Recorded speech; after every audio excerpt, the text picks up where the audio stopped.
तो यहाँ तक हमने इस चीज़ को डिस्कस किया था कि इस पॉइंट पे आपका जो करंट है मैक्सिमम है और यहाँ पे आपका वोल्टेज और क्यू जो है वो ज़ीरो है जब आपने सोर्स को स्टार्ट किया था, क्योंकि यहाँ पे आप देख रहे थे ये ज़ीरो पर था। एंड जैसे ही आपने सर्किट के साथ कनेक्ट किया तो क्योंकि ये प्लेट बिल्कुल खाली थी, हायर पोटेंशियल था, तो करंट लीड कर गया।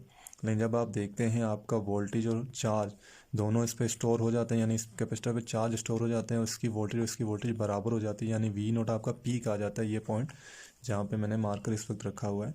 तो आप करंट देखते हैं, ब्लैक जो वेव फॉर्म है करंट की वो ज़ीरो पे आ जाती है, क्योंकि दोनों का जब पोटेंशियल सेम हो जाएगा तो ये कैपेसिटर फर्दर चार्जेस को आगे नहीं आने देगा, और चार्जेस आगे नहीं आएंगे तो करंट भी नहीं आएगा, करंट इसलिए ज़ीरो हो जाएगा।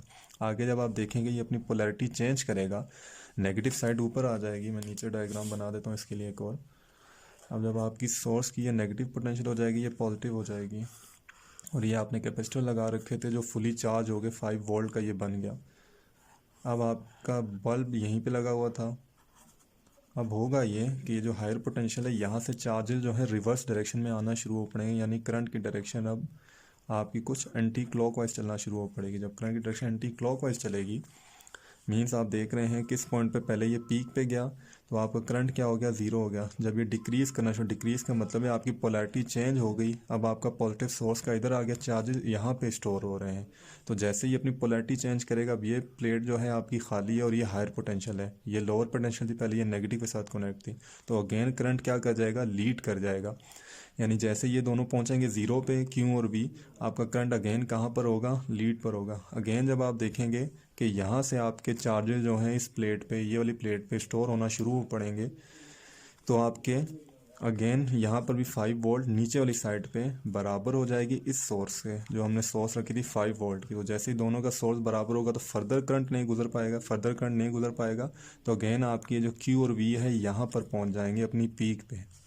जब ये अपनी पीक पे पहुंचेंगे तो ब्लैक देखें कहाँ है, अगेन ज़ीरो पे आ गया है। इसके ज़ीरो पे आने के बाद क्या होगा, मतलब एक्स एक्सिस को ये क्रॉस कर रहा है, टाइम एक्सिस है एक्स एक्सिस पे, तो आई आपका अगेन क्या हो रहा है, ज़ीरो हो रहा है। फर्दर आप देखेंगे हाफ साइकिल के बाद ये फिर अपनी डायरेक्शन को क्या करेगा, चेंज करेगा। ये जैसे ही अपनी डायरेक्शन को चेंज करेगा ये नीचे आना शुरू हो पड़ेगा। नीचे आने का मतलब ये है कि अब पॉजिटिव यहाँ चला गया और नेगेटिव यहाँ भी हमने पॉजिटिव रखा था, ये पॉजिटिव था और ये नेगेटिव था। खैर ये इन साइड है, हाँ ये ठीक थी डायग्राम, ये पहले था, ठीक है। अब यहाँ पे अगेन जब इनमें चार्जेस इक्वल हो जाएंगे इसके, तो फर्दर करंट को गुजरने नहीं दिया जाएगा, करंट अगेन ज़ीरो पे आ जाएगा, वी नोट और क्यू आपका पीक पे आ जाएगा।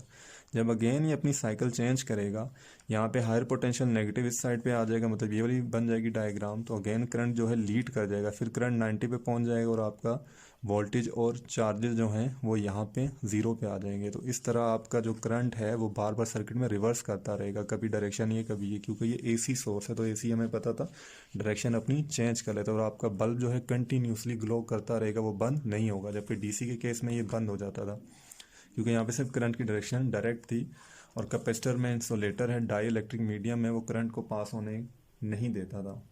यहाँ पे दूसरी चीज़ हमें ये पता चली इस वेव फॉर्म से कि जो वोल्टेज और चार्ज क्यों है, बेसिकली वो दोनों क्या हैं, इन फेस है। लेकिन वोल्टेज और आई, वी और आई का अगर हम वेव फॉर्म देखें तो ये लीडिंग और लैगिंग पर है, आई लीडिंग पर है, वी जो है लैगिंग पर है।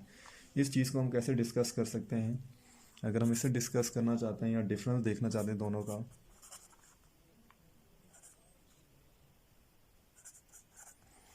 तो आई हमें पता है, आई का रिलेशन होता है Q डिवाइडेड बाय टी। ये हमने पढ़ रखा है कि जैसे ही क्रॉस सेक्शन एरिया में से चार्जर किसी टाइम में गुजरेंगे तो आई आ जाएगा।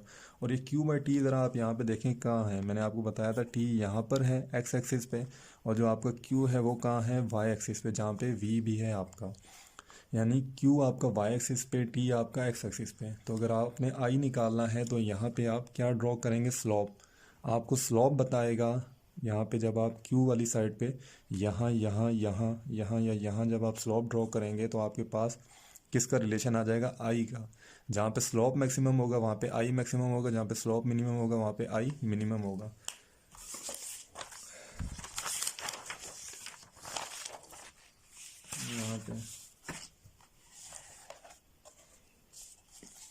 यहाँ पे हम देख लेते हैं,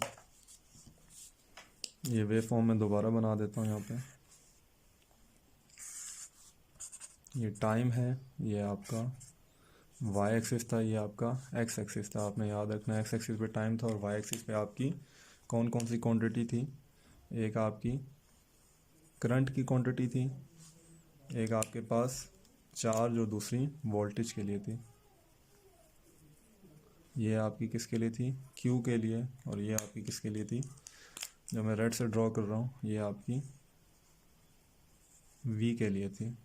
ठीक है, ये वी है, क्यू है, और यहाँ पे आपके पास आई है। अब जो आपने रिलेशन पढ़ा कि I is equal to del Q by del T, और आपने याद रखना है ये समझ आपकी एक्स और वाई एक्सिस हो।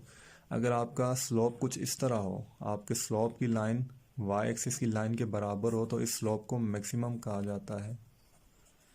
इन केस ये एक्स और एक्सिस प्लेन है, एक्स और वाई एक्सिस प्लेन आपके पास है, और आपका स्लोप कुछ इस तरह हो, अब ये जो स्लोप हॉरिजेंटल होगा ये आपका क्या होता है, ज़ीरो होता है। आपने याद रखना है वर्टिकल जो वाई एक्सिस की लाइन के बराबर हो मैक्सिमम, और जो हॉरिजेंटल वाली साइड पे हो चाहे वो लाइन हो या डॉट हो वो क्या होता है, ज़ीरो होता है। तो इस वेव फॉर्म पे ज़रा आप देखें, जब आपका टाइम ज़ीरो है, यहाँ पे ज़ीरो टाइम के लिए जब आप यहाँ पे स्लोप इस तरह ड्रॉ करेंगे, तो यहाँ पे ज़रा देखें आपका स्लोप क्या है, वर्टिकल है। अब स्लोप आपका वर्टिकल है तो वर्टिकल लाइन पे क्या है, करंट है। तो इसका मतलब इस पॉइंट पे जब ज़ीरो इंस्टेंट टाइम था तो आपका जो करंट होगा वो क्या होगा, मैक्सिमम। और वेव फॉर्म भी हमें बता रही है मैक्सिमम है, क्यों, यानी जब आपका ज़ीरो था या वी भी आपका ज़ीरो था तो करंट आपका क्या है, मैक्सिमम है। और जब यहाँ पे आप ड्रॉ करेंगे, इसे पॉइंट ए का नाम दे दें, इसे बी का दे दें, इसे सी का, इसे डी का, इसे ई का नाम दे दें। जब यहाँ पे आप स्लोप ड्रॉ करेंगे तो यहाँ पे आप देखें हॉरिजॉन्टल लाइन आ रही है, यहाँ पे आपका स्लोप ज़ीरो, यानी करंट क्या आ रहा है, ज़ीरो, और हमें यहाँ पे पता भी चल रहा है ज़ीरो आ रहा है। अगेन इस पॉइंट पे जब आप स्लोप ड्रॉ करेंगे ये नीचे की तरफ आएगा। अब यहाँ पे भी आपका जो स्लोप आ रहा है वो मैक्सिमम आ रहा है, लेकिन पॉजिटिव की बजाय नेगेटिव साइड पे। करंट आपका यहाँ सी पॉइंट पे पहुँचा हुआ है। इसके बाद देखें जब आप यहाँ पे स्लोप ड्रॉ करेंगे सी पे, तो अगेन आपकी हॉरिजॉन्टल लाइन बन रही है, करंट आपका क्या हो जाएगा, ज़ीरो।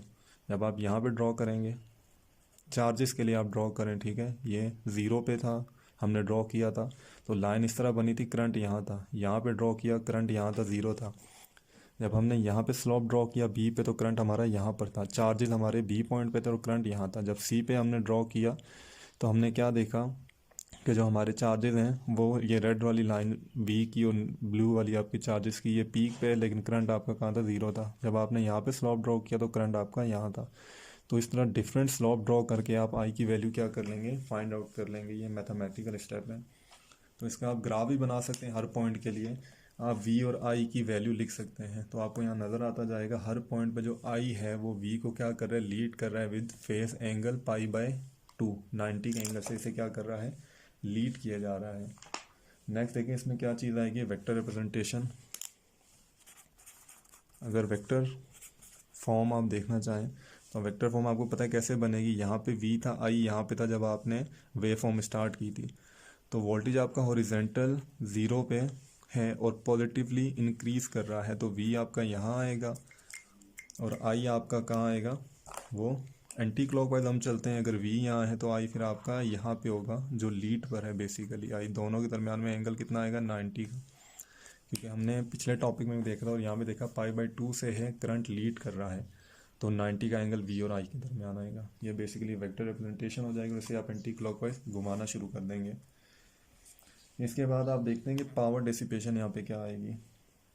पावर डेसिपेशन का मतलब ये है कि आपने जब कैपेसिटर लगा रखा तो पावर डेसिपेशन क्या हो रही है आपकी एसी सोर्स में, यानी इसमें जो पावर का ज़िया हो रहा है या जो नुकसान हो रहा है वो क्या हो रहा है।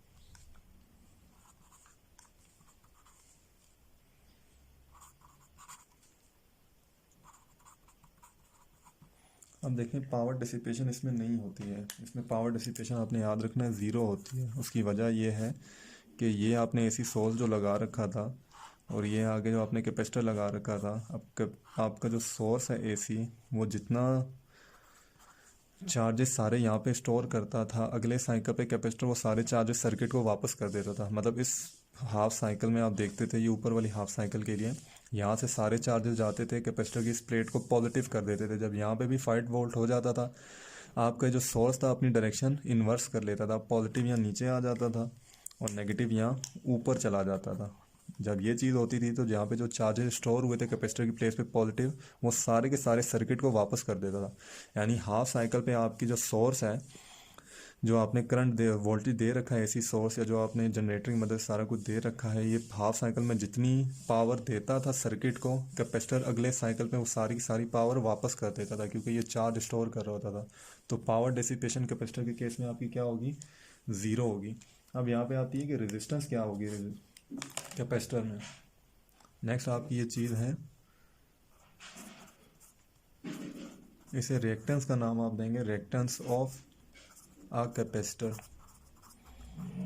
जैसे आर के लिए हम कहते थे resistor of a resistance of a resistor, मतलब जब आपने V equal to I R लगा रखा होता तो आप कहते थे करंट को जो चीज़ ऑपोजिशन दे रही है वो बेसिकली रेजिस्टेंस है, और यहाँ पे बेसिकली क्या है, रिएक्टेंस है, किसकी, कैपेसिटर की। ये भी एक किस्म की ऑपोजिशन ही होती है, इसे आप आर ही कंसीडर करें। ये भी बेसिकली सर्किट को ऑपोजिशन ही देता है।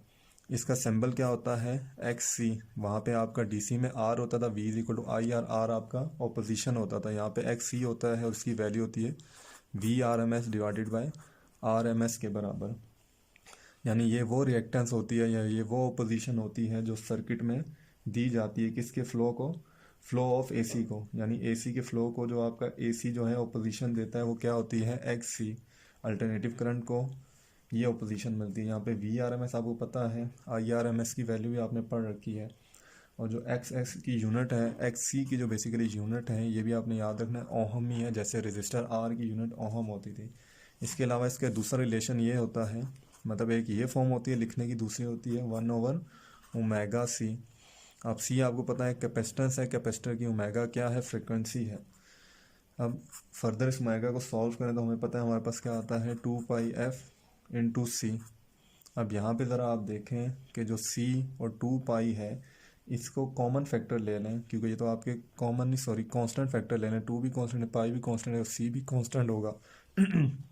तो जो आपका एक्स सी होगा वो डायरेक्टली प्रोपोर्शनल या इन्वर्सली प्रोपोर्शनल क्या होगा, फ्रिक्वेंसी के। मीन्स अगर एसी सोर्स की फ्रिक्वेंसी कम होगी तो आपकी जो रिएक्टेंस या जो आपकी ओपोजिशन होगी वो क्या होगी, ज़्यादा होगी। इन केस ये आपकी लो होगी या फ्रिक्वेंसी आपकी ज़्यादा होगी तो आर सी आपकी क्या होगी, स्मॉल होगी। ये चीज़ आपने याद रखनी है। मीन्स अगर आपकी ये चीज़ कम है, फ्रिक्वेंसी कम है एसी की, तो आपकी जो ऑपोजिशन या रिएक्टेंस आ जाएगी वो क्या हो जाएगी, बढ़ जाएगी। इन केस आपकी फ्रिक्वेंसी ज़्यादा है तो रिएक्टेंस या आपकी जो ये ऑपोजिशन है वो क्या हो जाएगी, कम हो जाएगी। ये चीज़ बेसिकली आपने देख लेनी है। होप सो आपको यहाँ तक ये सारी चीज़ें समझ आ गई होंगी।